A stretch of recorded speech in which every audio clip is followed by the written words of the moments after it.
Hello and welcome to this edition of Take the Fear Out of the Gear with me, Mr. Chumley Warner. And me, Mr. Jason Bangers, and today we're talking about the prospects of ever gigging live again, or even being able to see a live band again, or even being able to see a live football match again.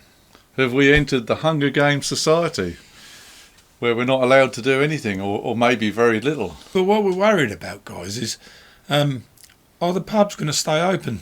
Because they can't stay afloat at the moment. They've got no income. They've probably got a cellar full of beer that's all going to be tipped now. And I suppose you got to, in a strange kind of way, you got to relate this to when they had the smoking ban. Because we all used to play in pubs, I mean, you probably remember, oh man, you just couldn't see across the room. Then they brought in the smoking ban and we thought, oh, this is it, once people can't smoke. And it did close a lot of pubs, didn't it? It closed an awful lot of pubs. Then it kind of panned itself out where people, because they made smoking rooms outside of these venues with nice heaters and that, and they've done quite well, some of the pubs. And, you know, so people can go out and smoke, but when you're on stage as a musician, the last thing you want is people leaving the pub to go and smoke a cigarette. There's only got to be one slow song or something, and then everybody goes outside for a fag. It's got to the point now, though, Si, have you noticed that we've only had the smoking ban in place now for how many years? We'd have to look it up. Must be a few years now. 5 to 10 years probably, isn't it? Well, I can tell you that after approximately 1 year of the smoking ban, I saw somebody light a cigarette up in a pub. And I said to my mate, oh my God, he's lighting a fag. It was as if someone was getting a bloody bomb out. We couldn't believe someone was lighting a cigarette up. We'd been conditioned already in the space of a year that smoking in a pub was such a bad thing when we'd spent 30 years of playing in pubs with smoke. So just picking up on that word you said, Jay, conditioning. Oh yes, conditioning. This is what people are being conditioned now. So you're conditioned when the COVID virus started, people were getting wary and we were seeing people in pubs with like masks or gloves and they were getting really worried about it. So the conditioning obviously has continued over these weeks and months, and you just wonder, do you reckon when the lockdown is over, people are still going to, if there's any pubs left, people are still going to be wary about going into pubs? Yeah, because there's nutters out there. I don't mean the mentally insane or anything. There's just people that are nutters. Like us, we're nutters. Yeah, we're on the verge of insanity.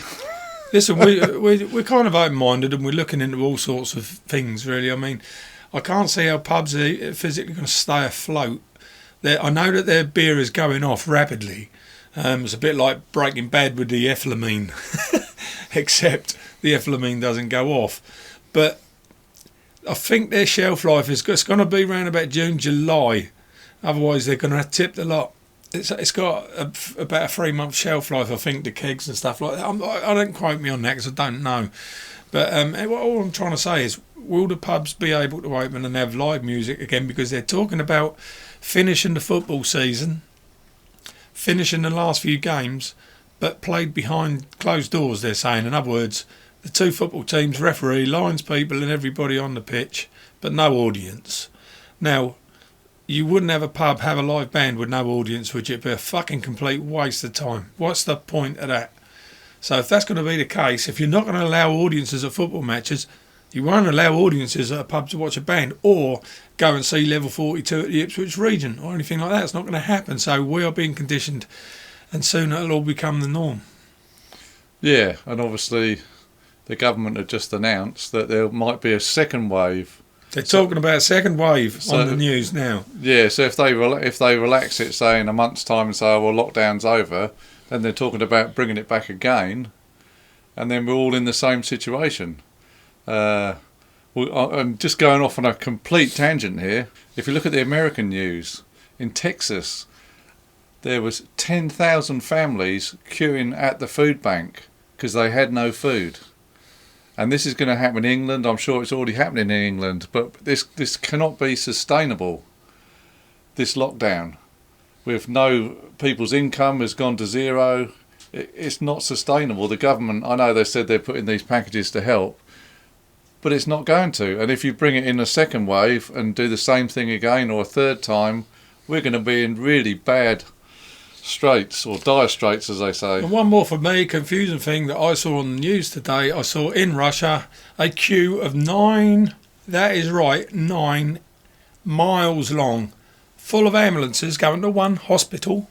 And 9, so I don't know how many ambulances that is. It looked like 2,000 ambulances, something like that. Do the math, I don't know, it might only be 500.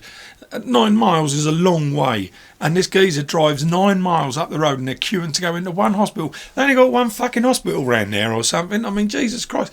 And I didn't know there could be that many ambulance stations in one city.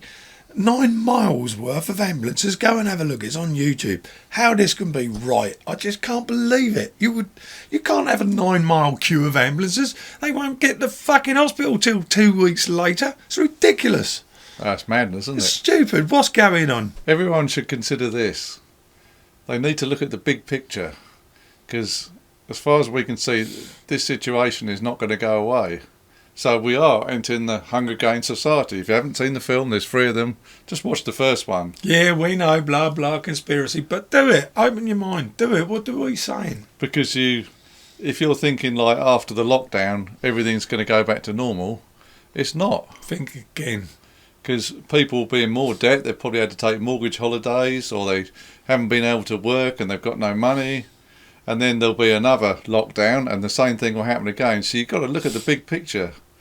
If you've got some savings, leave them where they are. I'd suggest don't go on holiday or buy a new car, because you just might need them. You've got to look at the big picture of how this whole thing is going to pan out. And talking of pictures, thanks Charlie Bailey for the light. His name's Charlie, surname's Bailey. And that was the name of my beloved dog. And this is in memory of Bailey. First video I've done since I've lost him. Bless you all. We'll see you. This is Take the Fear Out of Gear from me, Jason Bangers. And from me, Mr. Chumley Warner.